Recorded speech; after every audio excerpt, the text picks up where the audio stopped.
Today I'm doing a roll for redo on my strongest build ever. The Gunslinger was a build that I put on TikTok a long time ago. It was one of my first viral videos ever. I didn't think I'd be able to find a build that would outdamage it, and lo and behold, the Gunslinger has turned into the GunSinger, and I've definitely created the strongest build I have ever created. The GunSinger is another part of my honor run team. He is a dual-wielding rogue that dual-wields crossbows while using bard abilities to give himself advantage or to attack multiple times with the Swords Bard's flourishes. Not only that, but with the Falar Aloof sword equipped to him, he increases all his damages by a d4. Now this just isn't for damage. Because of our afflicting conditions, all our other equipment then activate. Our charisma modifier gets added to all our weapon attacks. Every enemy that gets touched by this ring then gets reverberation from our boots. 2-weapon fighting lets us use both these crossbows without losing our modifier, and we have an additional 10 damage to every one of our bolts because of sharpshooter. This guy's absolutely insane. I'm super stoked to do this roll for redo. I'm really happy to include some additional equipment. I know that the Gunslinger kind of motif has been done to death on YouTube, so I promise you there'll be additional equipment to change it up, and let's get started. There'll be chapters below, so you can skip around if you don't want to hear all the talk about levels. The first initial levels are really easy. It's basically we're gonna take Rogue straight all the way to level 4 as absolutely fast as we can. The goal here is to make sure our dexterity is highest and our charisma is almost just as high. Just as important as making sure we get the sharpshooter feat, we need to make sure we pick the thief subclass for Rogue. Fast hands lets us use bonus actions twice a turn, which will give us more attacks because we'll have crossbows in each hand. After we put 4 levels into Rogue, we're then moving into Bard, which will give us some skills which will help us with our terrible accuracy. During Act 1, there's not enough equipment and abilities to really offset the terrible -5 penalty we have for having Sharpshooter on. I definitely suggest getting Fairy Fire. Fairy Fire is a fantastic ability. I mean, it's going to use your main action for an AoE, but because we shoot twice with our offhand, we get to make these with advantage. Another must-grab spell for a level 1 Bard is Healing Word. Because, again, we have 2 bonus actions, it just makes us a combat medic at the same time. This will save your ass. If someone's down and your cleric can't get to them, but then your lucky bard has 2 bonus actions, it could just pop half the party back up. Moving forward with Bard, level 2, it just gets us additional spells and Song of Rest, which is a fun third short rest, really. But our 3rd level in Bard gives us our subclass, which will be picking Swords. Swords gives us 3 different flourishes, which we can do with melee weapons and with ranged weapons. Slashing Flourish ranged, my list really hit that one hard, is the most used for me. You get to hit 2 people with your main action. If you use this twice, that's 4 hits, and then you get to shoot 2 more times with your offhand, which is 6 hits, and then if you're hasted, that's 2 more hits. We'll have second attack later, so throw in a Bloodlust potion and you get the point. It's a lot of shots.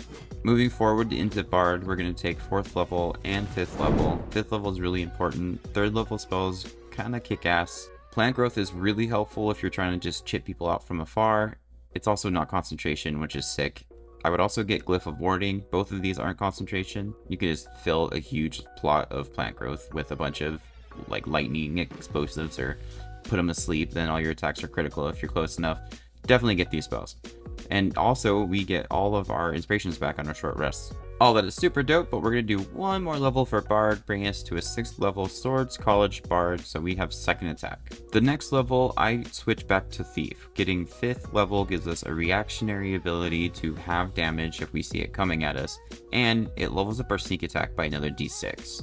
And at this point, I really just put another level into Rogue. I mean, no, it's not going to increase your sneak attack, but personally, I'm just a really big sucker for the roleplay, and this level gives us expertise into a skill that we are proficient in. That being said, if you did this build and you put your last level into making Bard 7th so that you had 4th level spells, I totally understand. I mean, not all of them are that great, but with some decent prep, you can get greater invisibility to do really well on your guy, especially if he has expertise and stealth.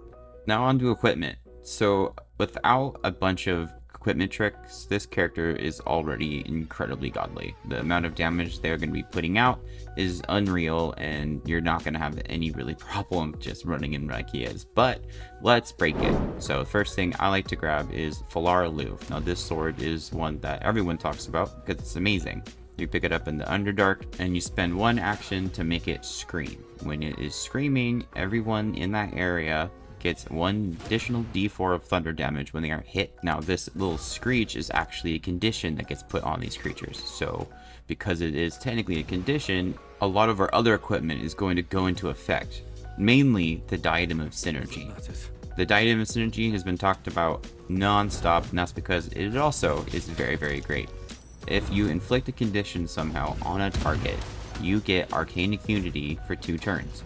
What this does is add your spellcasting modifier, in this case our Charisma, to damage on all our weapon attacks. And again, we're going to have a lot of weapon attacks. This is found at the end of Act 1 at the Crash. You can pick it up pretty early and have it through most of the game. And the other item that completes this strange Ring of Death is the Boots of Stormy Clamor. After you complete the Arcane Tower, you can purchase these off of the guy who sent you to go make the potion ingredients. I'm trying not to spoil it.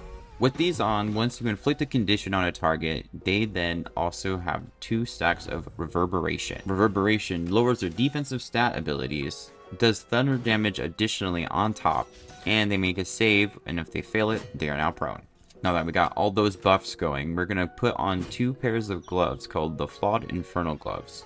Now these gloves just add a d4 fire damage to all our weapon attacks. You get these from Damon by giving him some Infernal Ore in Act 2. Now there's a piece of equipment that I would say is probably the most helpful out of all of these. I know all of our equipment stack on damage and debuff at the same time, but the Risky Ring is going to help us actually hit. The Risky Ring can be purchased from the Bloodmancer in Act 2 at Moonrise Towers. This is going to make all of our weapon attacks at advantage. Also, getting by any kind of disadvantage fighting that we would want to use a sneak attack with, all our attacks are now available to sneak attack. The downside to this is it does make a lot of our saving throws that we make become at disadvantage. It is totally worth the trade-off. I mean, until you get this ring, you're going to have a hard time hitting. And with that, I do suggest using things like Bless. You can also get the Wellspring Ring from Volo, put that on some kind of character that has Healing Word, and then just pop Healing Words into you so that you have Bless without having someone to concentrate on. Just a lot of tricks like that. But once you get this ring, you're going to have basically an 80 to 99% chance to hit every time.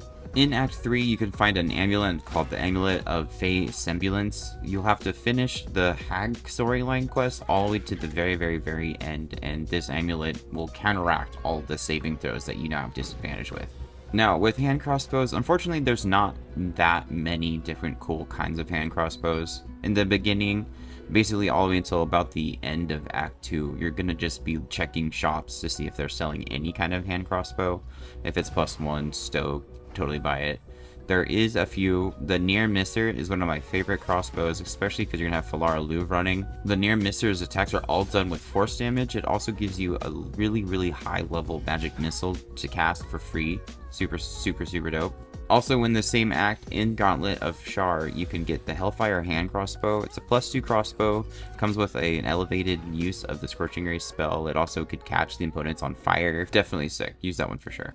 Hey, thanks for watching my video. I really hope you liked it. If you're new, I would really appreciate a sub. I'm about 3-4 months in now, picking up some traction, and I've got a bunch of videos planned, so you should sub and don't miss out. I'm also giving away a bunch of free swag this Sunday to my Discord members. All you got to do to sign up for that giveaway is to join my Discord. There'll be a link below in the comments, and I'll see you guys around.